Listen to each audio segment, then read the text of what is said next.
बनारस आया था मैं घूमने, तो मुझे यहाँ पे आके एक अंकल जी मिले।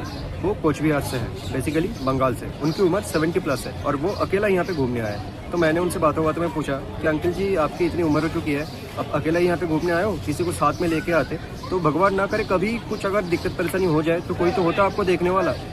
तब उन्होंने जो बात मेरे को बोली ना, वो बहुत ज़्यादा इंटरेस्टिंग है। वो मेरे को बोलते हैं कि बेटा, बचपन से पढ़ाई और कमाई के चक्कर में कभी शौक पूरा नहीं कर पाया। बचपन से एक ही शौक था मेरा, वो है पूरी दुनिया घूमना, लेकिन पैसा था नहीं, तो पहले पैसे कमाना था।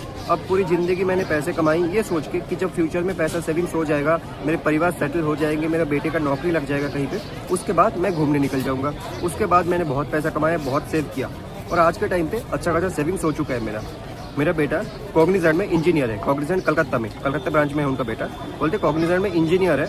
अब बताओ, मेरा बेटा तो मेरे साथ आ नहीं सकता और मेरी बीवी कुछ टाइम पहले उसकी डेथ हो गई है, लेकिन अब जाके मेरे हाथ में पैसा आया, अब जाके मेरे हाथ में सेविंग्स आया है कि मैं पूरी दुनिया घूम सकता हूँ। बचपन से जिस चीज़ की तमन्ना करके, कि जिस चीज़ की फ्यूचर के मतलब फ्यूचर सोच के जो कमाया, जो बचाया, कमाना भी हो गया, जब बचत भी हो गया, जब सब कुछ हो गया ना, उसके बाद सोचा अब घूमने निकल जाता हूँ। इसी वजह से मैं बनारस घूमने आया था। लेकिन अब देख लो, कमाई भी है, पैसा भी है, फैमिली भी सेटल्ड है, सब कुछ है, लेकिन शरीर ने मेरा साथ छोड़ दिया। शरीर मेरा साथ नहीं दे रहे। बनारस घूमने के लिए आया था, लेकिन अपने होटल के रूम से निकल के बाहर नहीं जा पा रहा हूँ मैं। वो मेरे को बोलते हैं इतना सब कुछ करने के बाद भी, इतना पैसा कमाया, फैमिली को सेटल कर दिया, बेटे को नौकरी लग गई, बेटा इंजीनियर है मेरा, सब कुछ करने के बाद भी ना, अब जाके मेरे जीवन में मुझे ऐसा लग रहा है कि मैंने जीवन में कुछ नहीं किया। मेरा जीवन का जो पर्पस था एक्चुअल में, वो क्या था, अब 70 साल की उम्र में आके मुझे समझ नहीं आ रहा। मुझे पता ही नहीं चल रहा कि मैं 70 साल जिंदा क्यों रहा। बातें सुनने में बहुत छोटी लग सकती है ना, कि एक बुढ़ा जो घूमने आया, उसका तबीयत खराब हो गया, वो कहीं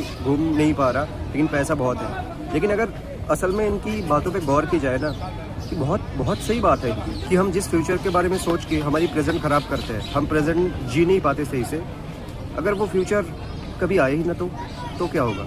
अगर जैसा हम चाहते हैं वो फ्यूचर हमारा वैसा हो ही ना, तो फिर तो ज़िंदगी का जो मीनिंग है, जो मतलब है ज़िंदगी जीने का, वो मतलब तो कभी पूरा होता ही नहीं।